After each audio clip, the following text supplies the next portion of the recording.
Shalom. Selamat pagi Bapak, Ibu, Saudara. Terima kasih telah bergabung bersama kami dalam renungan harian Jemaat GKJ Bandung.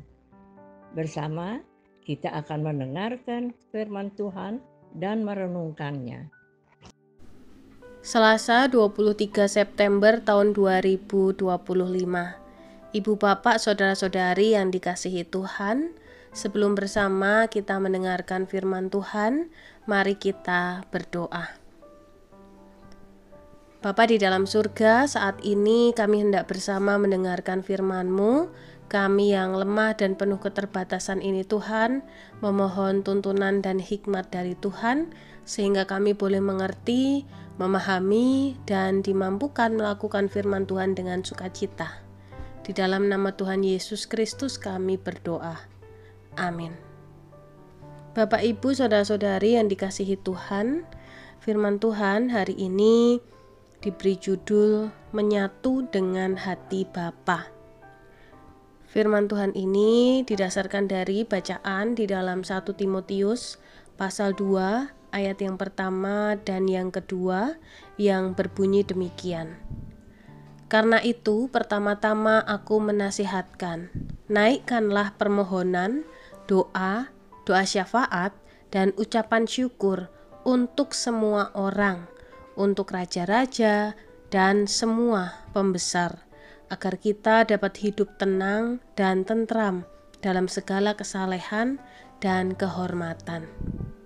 Bapak, Ibu, saudara-saudari yang dikasihi Tuhan, pernahkah kita menyadari bahwa doa kita seringkali hanya berpusat pada diri sendiri, pada kebutuhan, pergumulan, atau rasa syukur kita pribadi? Rasul Paulus mengingatkan Timotius agar jemaat menaikkan doa untuk semua orang. Ternyata doa tidak berhenti di lingkaran kecil kehidupan kita. Doa membuka mata hati kita untuk melihat dunia seperti Allah melihatnya. Doa syafaat adalah undangan untuk menyatu dengan hati Bapa.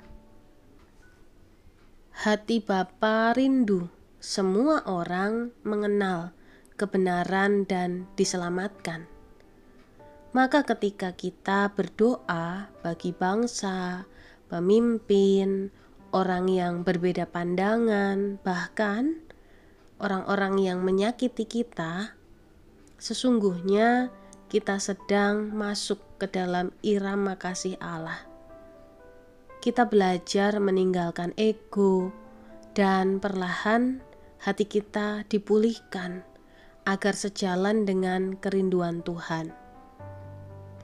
Bapak, Ibu, saudara-saudari yang dikasihi Tuhan, mari kita bertanya pada diri kita, apakah doa kita hanya untuk diri sendiri atau sudah meluas kepada mereka yang Tuhan rindukan?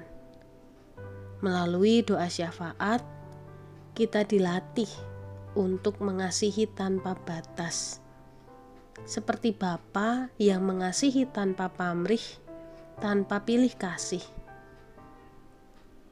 Biarlah setiap doa kita menjadi jembatan kasih, tempat kita menyatu dengan hati Allah dan menghadirkan damai-Nya bagi dunia. Kita juga harus mengingat bahwa doa yang Allah ajarkan bagi kita, doa Bapa kami, juga berisi syafaat, mendoakan orang lain, bukan diri kita sendiri, mendoakan pergumulan kepentingan orang lain, bukan hanya pergumulan dan kepentingan diri kita sendiri. Mari kita mulai berkomitmen untuk tidak hanya berdoa bagi diri kita, bagi keluarga kita, tetapi juga mari kita doakan orang lain, sesama kita, bahkan mungkin orang yang melukai hati kita. Biarlah melalui doa kita boleh menyatu dengan hati Bapa. Tuhan memberkati kita. Amin. Mari kita berdoa. Bapa di dalam surga, sungguh kami bersyukur untuk firman yang boleh kami dengar saat ini Tuhan.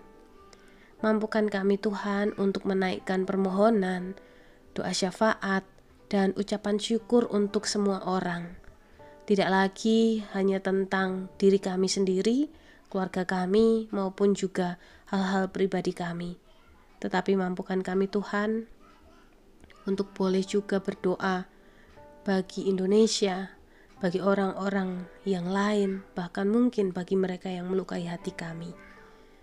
Terima kasih ya Bapa, di dalam nama Tuhan Yesus Kristus kami berdoa. Amin.